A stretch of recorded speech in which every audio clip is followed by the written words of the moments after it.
Welcome to Stuff You Missed in History Class, a production of iHeartRadio.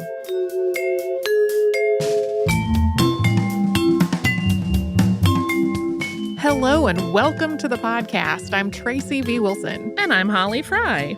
Today's episode is the next installment in our 6 Impossible episodes series.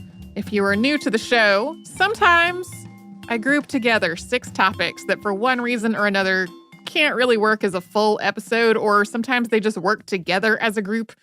And the last time we did this, we talked about Mother Goose and nursery rhymes, and I was not planning for the very next one to be more nursery rhymes, but so many people wrote in to say, please do more of those, that I was like, sure. Dun, dun, dun, dun. Seems like fun. Last time, we talked about who this Mother Goose person is anyway, along with the Muffin Man, Ring Around the Rosie, Little Jack Horner, Rockabye Baby, and Mistress Mary Quite Contrary. So if you are curious about the origins of any of those and have not heard that earlier episode, that came out on May 3rd of this year, which is 2021, in case you need a refresher. I sure do. And we kicked off that previous 6 Impossible episodes with a caveat, and we're going to do the same today. A lot of English language nursery rhymes are more than 300 years old. Most of the ones we're talking about today appeared in some form in Tom Thumb's Pretty Songbook that was first printed in 1744 and is the first known English language collection of nursery rhymes.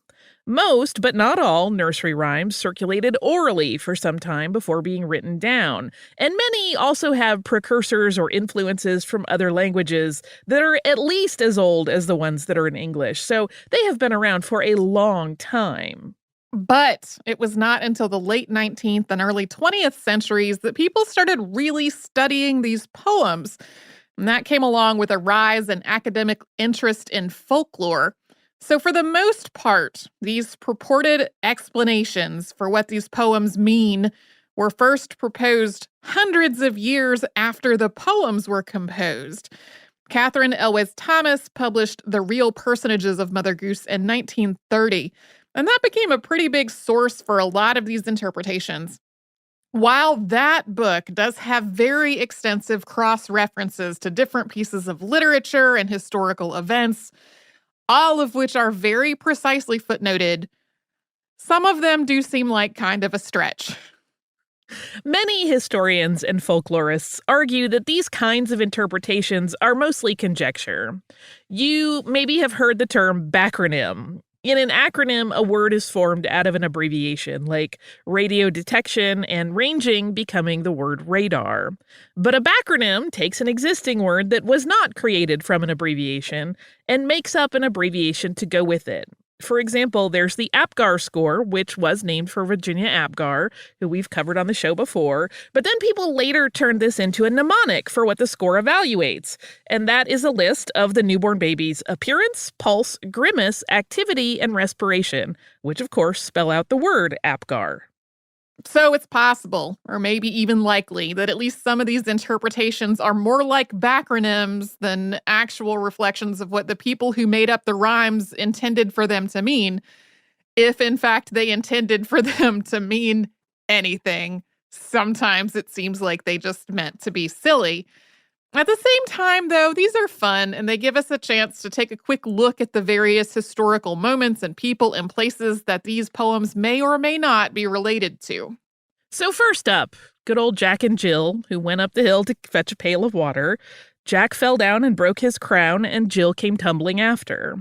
There is a second and probably slightly newer verse that's maybe not as well known, which is, up Jack got and home did trot as fast as he could caper, to old Dame Dob, who patched his knob with vinegar and brown paper. Had you heard that before, Holly? I feel like I have, but I couldn't tell you where, because I remember having a thought about, like, wait, are they saying that he's some sort of piñata boy? Like, I didn't understand the brown paper situation. It had like a little vinegar paper mache going on. Right. I don't think I had. Because one of the things that we're going to get to referenced this vinegar and brown paper. And I was like, what are you talking about? Where does this come from? because I had not actually found the second verse written out yet. So starting in the early 19th century, in addition to those two verses, people started tacking on more and more verses and using this as a template for pantomimes and plays. And illustrations of this nursery rhyme, dating back over the last couple of centuries, sometimes Jack and Jill are depicted as young children, but sometimes they are teens or young adults.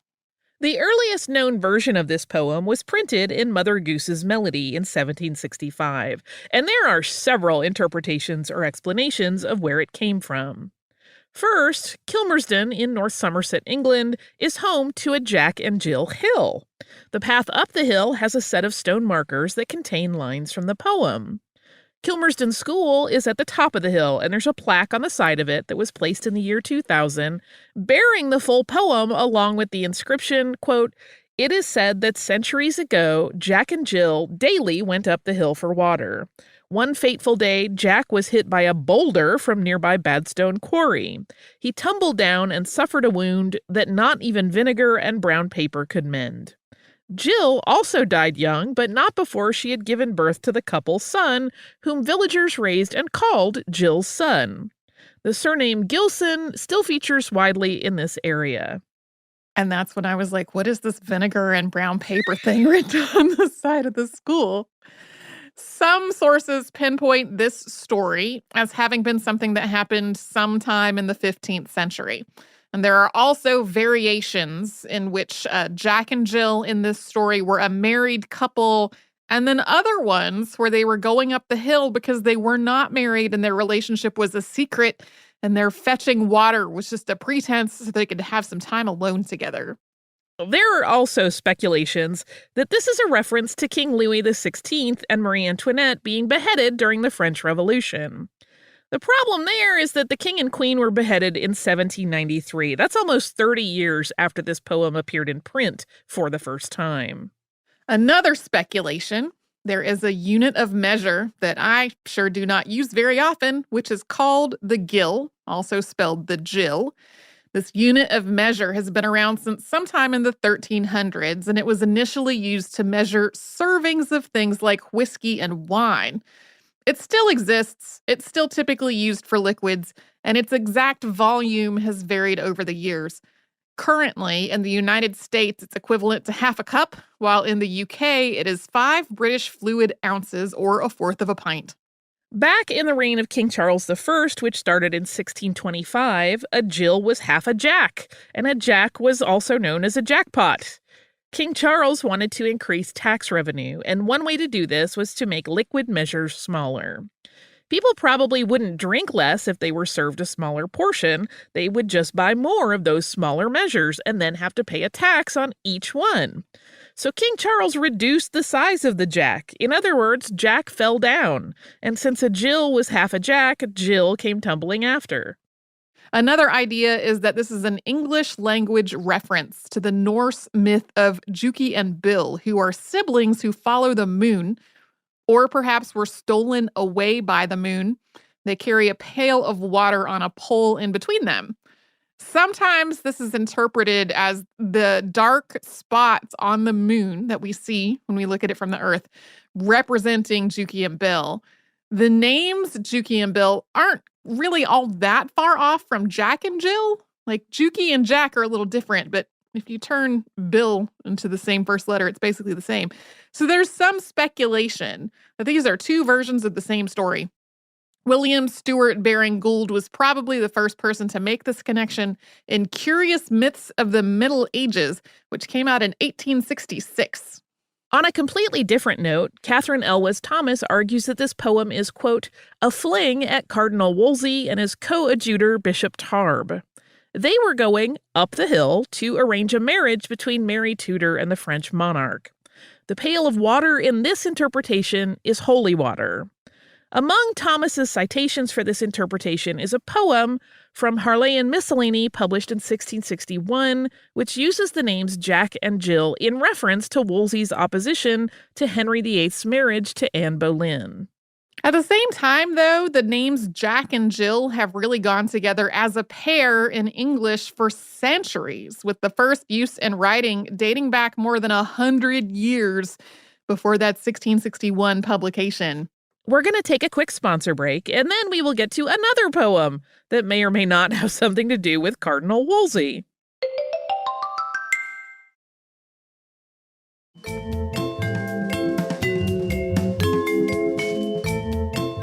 Our next rhyme. Old Mother Hubbard went to the cupboard to get her poor dog a bone.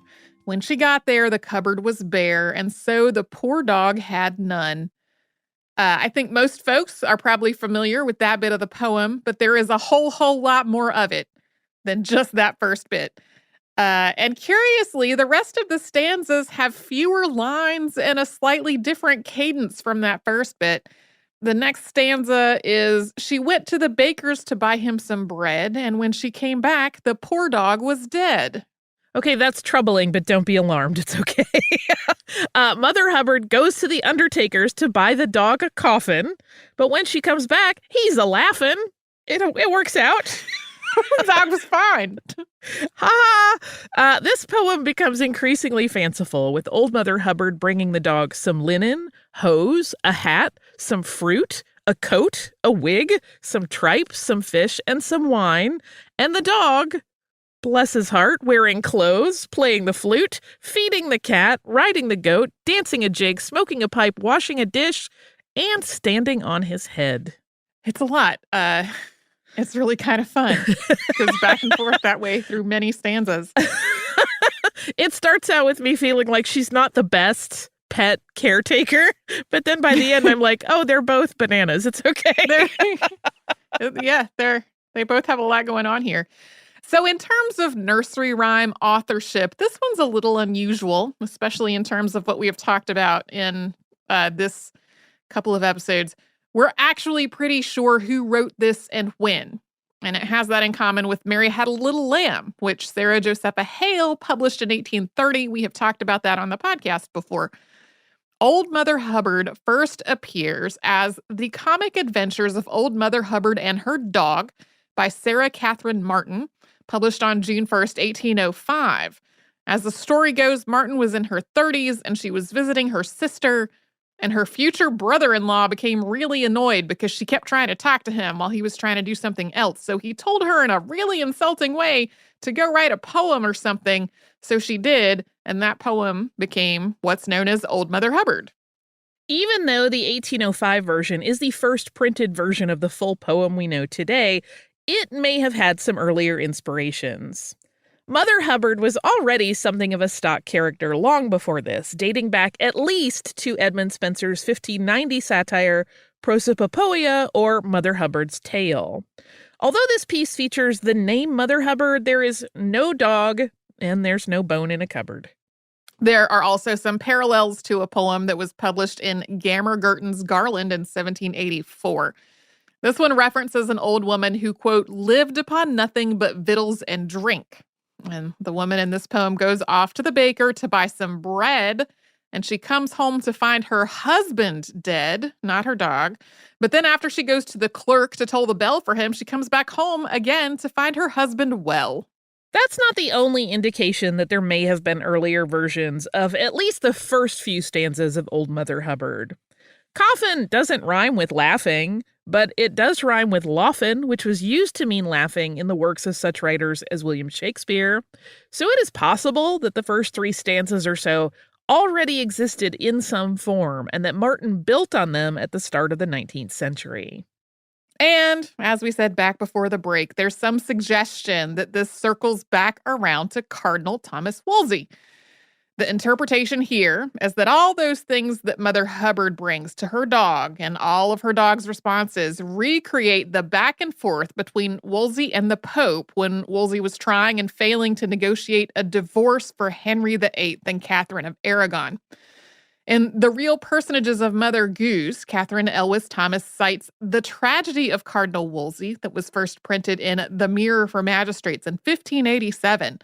And that includes a reference to a dog and a bone.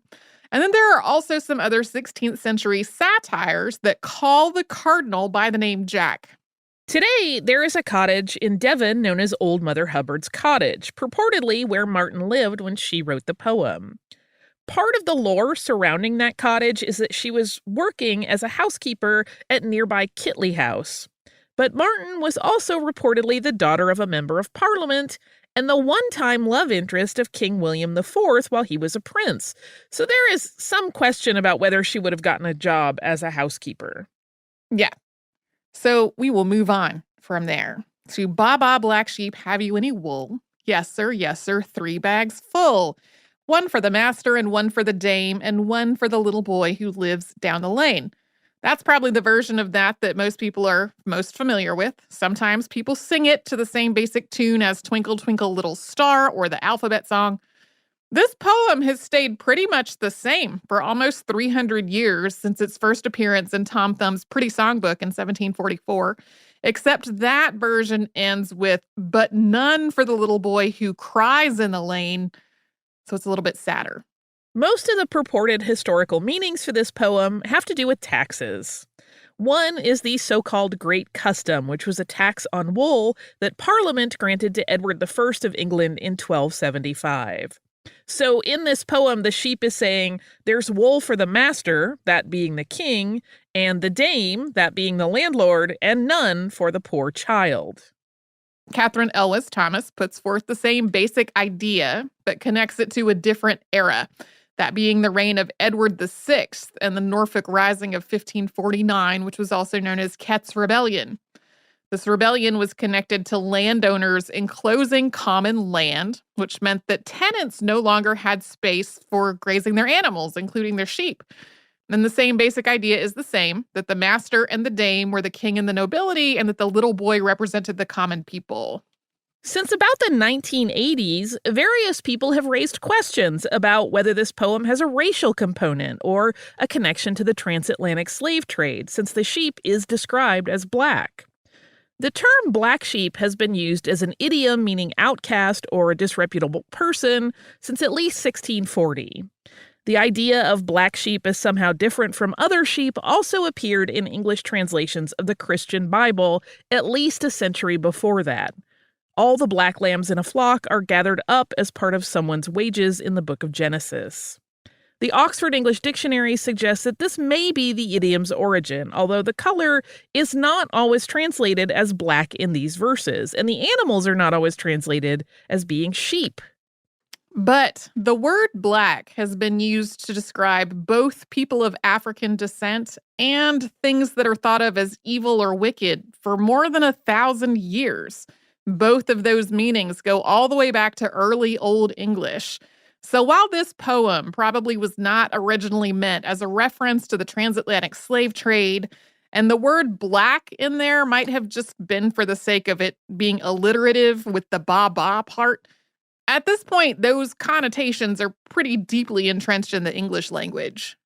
So next, another poem. London Bridge is falling down, falling down, falling down. London Bridge is falling down, my fair lady. Early versions of this poem have London Bridge broken down rather than falling, and there are a lot more verses about what materials should be used to build it back up again and why all of those materials will not work.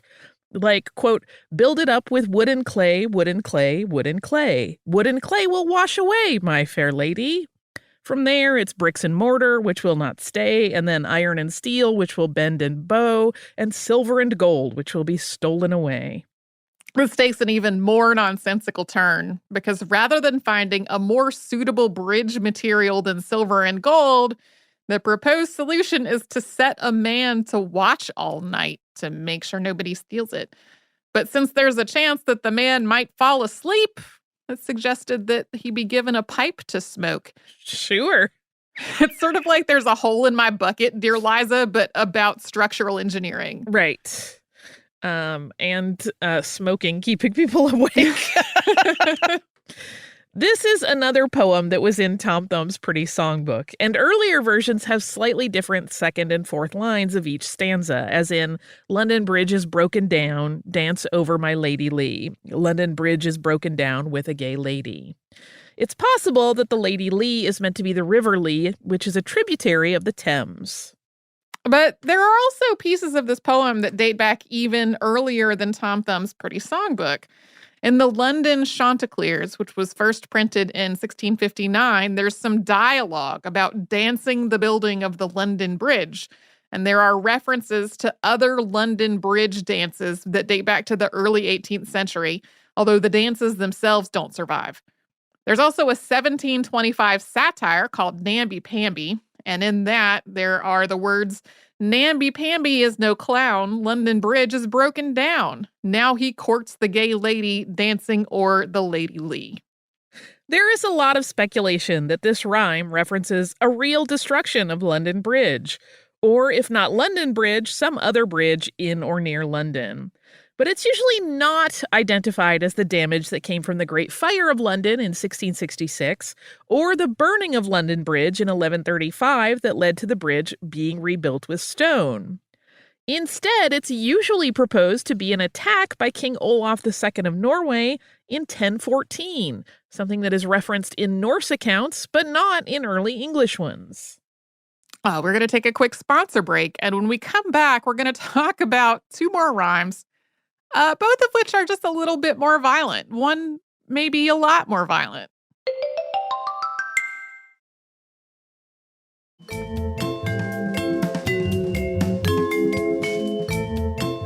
We mentioned in our previous nursery rhyme impossible episodes that nursery rhymes can be really strange and scary and violent. There's just so much falling down and a lot of head injuries. It's like a precursor to every short story that Flannery O'Connor wrote. Kind of, yeah. Everybody's head breaks open. So we're going to end on two more dramatic examples of this. The first is Ladybird, Ladybird, which in the U.S. we usually call ladybug, ladybug, because that's what we call that insect. This is another poem that appears in Tom Thumb's Pretty Songbook. And this one goes, "Ladybird, ladybird, fly away home. Your house is on fire and your children are gone." Or sometimes your house is on fire and your children will burn. There's also a slightly longer and probably newer version that offers some hope that not all of Ladybird's children are burned or gone, ending, "All except one, and her name is Anne, and she hid under the baking pan." There are some variations on this. Like in Yorkshire, England, ladybirds were known as lady cows. Or in Norfolk, they were Bernie bee. And there was a rhyme that went, Bernie bee, tell me when your wedding be. If it be tomorrow day, take your wings and fly away. I love that. The most straightforward interpretation of this is that it's almost like saying bless you or gesundheit when someone sneezes. In many parts of Europe, ladybugs, or ladybirds, if that's where they're called where you live, have been associated with the Virgin Mary for centuries. That lady in Ladybird is Our Lady. So, in that cultural and religious tradition, if a ladybug lands on you, you should take special care not to cause it any harm. So, you can recite this poem, gently blow on the insect, and send it on its way. But there's also a BBC article that claims that this poem is about, quote, 16th century Catholics in Protestant England and the priests who were burned at the stake for their beliefs. This article doesn't cite any sources for that claim. But logically, the connection that Our Lady is a common name for the Virgin Mary in Catholicism and the poem involving fire is where that comes from. Of all the things we have talked about today, this one is like the least documented as far as how people got from point A to point B. And lastly, the most directly violent of the nursery rhymes, at least in terms of what we're talking about today. It is Who Killed Cock Robin? And although that question acts as both the first line and the title, there is no mystery about who did it. The killer is named right away. Who killed Cock Robin? I, said the sparrow, with my bow and arrow. I killed Cock Robin. From there, we find out there were witnesses to this killing. Quote, who saw him die? I, said the fly with my little eye. I saw him die. In some versions, the fly has a little teeny eye. Also, one of the animals caught Cock Robin's blood as he was dying. In some versions, this is the duck, which was just his luck. And in others, it was the fish with his little dish. Not sure why you'd want to catch it, but okay. Yeah. It turns out this is secretly about vampirism among animals. From there, the animals go on to plan Cock Robin's funeral, with the beetle making the shroud with a thread and needle, the owl digging his grave with a pick and trowel, the rook with his little book being the parson, the dove acting as chief mourner, either because she'd previously mourned for her love or because Cock Robin was her love. Animals, many of them birds, all have roles. Most of the animals are small, although the bull is the one who tolls the bell. Sometimes this is illustrated as a bull, but in others it is a bullfinch. Some versions of this poem end with all the animals sighing and sobbing when the bell tolls for poor Cock Robin. But others have a few more lines after that. Quote, while the cruel cock sparrow, cause of their grief, was hung on a gibbet next day like a thief. So this is such a weird poem for kids. It goes beyond Jack and Jill falling down, or even a cradle falling out of a treetop, to just straightforward murder. Its first 4 verses were in Tom Thumb's Pretty Songbook, with the first line reading, "Who did kill Cock Robin?" Since that first publication, there have been a lot of standalone books and chapbooks, many of them very dramatically illustrated. Death and Burial of Poor Cock Robin, printed in 1865, is illustrated with animal heads on fully dressed, mostly human bodies. But others have the animals simply as animals, many starting off with a picture of a dead robin on his back, pierced through with an arrow. For some reason, I find that 1867 illustration with the animal heads on human bodies just profoundly disturbing. Oh, I love it! We can talk more about this in the behind the scenes. There are also other versions of this that build out the backstory with the courtship and a marriage between Cock Robin and Jenny Wren before a hawk abducts Jenny Wren and then Cock Robin gets murdered. And then there are sequels as well, which tell the story of Cock Robin's trial and execution. William Stewart Baring Gould's The Annotated Mother Goose speculates that this rhyme might be much older than 1744, since the earliest versions read, "I," said the owl, "with my pick and a shovel," which doesn't rhyme now, but it would have in earlier eras. It's the same sort of logic as that coffin laughing rhyme from Old Mother Hubbard. Another possible clue that it might be much older is the existence of a stained glass window in Buckland Rectory, Gloucester, which dates back to the 15th century. It depicts a robin that has been shot through the heart with an arrow. There are also some parallels to The Book of Philip Sparrow by John Skelton, which dates back to 1508. But even if this poem does date back to the 15th or 16th century, it's possible that it saw renewed popularity in the 18th century thanks to Sir Robert Walpole. Walpole was hugely influential in British politics and effectively served as prime minister from about 1721 to 1742, making him Britain's first prime minister, even though that term was not formally used in Parliament yet. He became increasingly unpopular, starting in about 1737, and that downward slide continued after Britain went to war with Spain in the War of Jenkins' Ear in 1739. Walpole finally resigned on February 2nd, 1742, at which point the king named him first Earl of Orford. He remained influential after this point, but the heyday of his time in the government was over.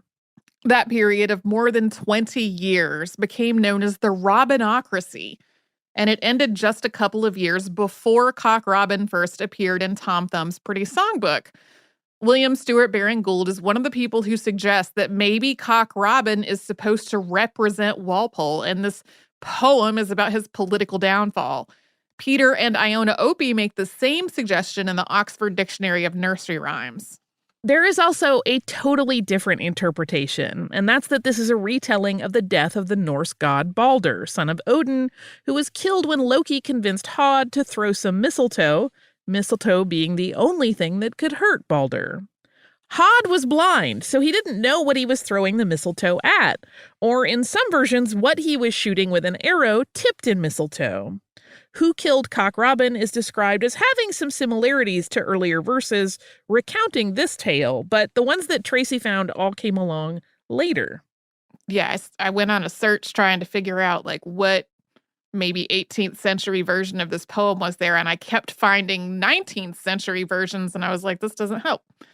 Another speculation is that this is about the death of Robin Hood, which I just found really charming considering that Disney's 1973 Robin Hood film is also anthropomorphized. Also, the death and burial of Cock Robin was the first taxidermy tableau of past podcast subject near and dear to my heart, Walter Potter. We are bringing that out as a Saturday classic. Okay, I thought that would be a fun follow-on to this particular episode. Those are our 6 nursery rhymes for this time around. I'm sure we will talk more about Cock Robin in the behind the scenes because I have just a number of thoughts. Until that point, I have listener mail that is from Virginia. And Virginia wrote, "Hello, Tracy and Holly. I've been gleefully listening to the podcast since 2016 and have wanted to write in for a long time. Then this week, Olivia Ward Bush-Banks episode, the moment came. As I listened to the episode on my lunch break, around the neighborhood, you mentioned a quote from the Pittsburgh Courier newspaper, and I did a little embarrassing shuffle dance upon hearing the name. In one of my master's classes, I came upon the Pittsburgh Courier as a reference for a paper and simply fell in love with the newspaper. For the next 16 months, I took every opportunity to research, read, and write about this little-known historic Black newspaper.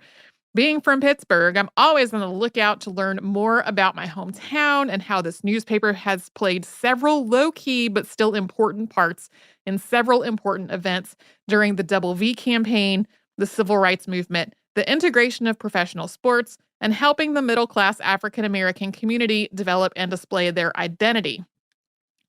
Many important names have been tied to this newspaper's staff: Wendell Smith, P.L. Prattis, Frank E. Bolden, George Schuyler, and cartoonists who depicted cartoons that showed comical and commentary aspects of African-American communities. They also hired the wonderful Charles Teeny Harris, a photographer whose photos have served as important depictions of everyday life in the Pittsburgh Black neighborhoods. Known for his charisma, Harris could make his portrait subjects feel so at ease that they would forget the camera was present. Then he would take the picture to capture a truly beautiful moment. My favorite picture is a little boy in extra large boxing gloves sitting in his corner. A single tear has rolled down his cheek, but he has the sweetest smile on his face and an impish twinkle in his eye." And then Virginia had a link to that picture. His 80,000 collection of negatives and photographs were thankfully purchased by the Carnegie Museum of Art and as part of their digitizing project, along with a permanent exhibit of his works. While there might not be enough information to do a full episode on Teeny Harris, I would wholeheartedly encourage you to consider him for one of the impossible episodes you might be planning in the future. I can promise you that you'll get pulled down the delightful research rabbit hole that I have happily hopped down myself to a beautiful land of 1940s and 50s community photos. Please, please keep up all your amazing work. Thank you so much for all you do, Virginia. Thank you so much for this email, Virginia. I did indeed click on that link, and that photo is beautiful. And then I lost some time in the morning when I was meant to be researching, instead looking at these gorgeous, gorgeous photographs. So thank you so much for sending this. If you would like to write to us about this or any other podcast, we are at historypodcast@iHeartRadio.com. And we're all over social media at Missed in History. That's why you'll find our Facebook, Twitter, Pinterest, and Instagram. And you can subscribe to our show on the iHeartRadio app and anywhere else you like to get your podcasts.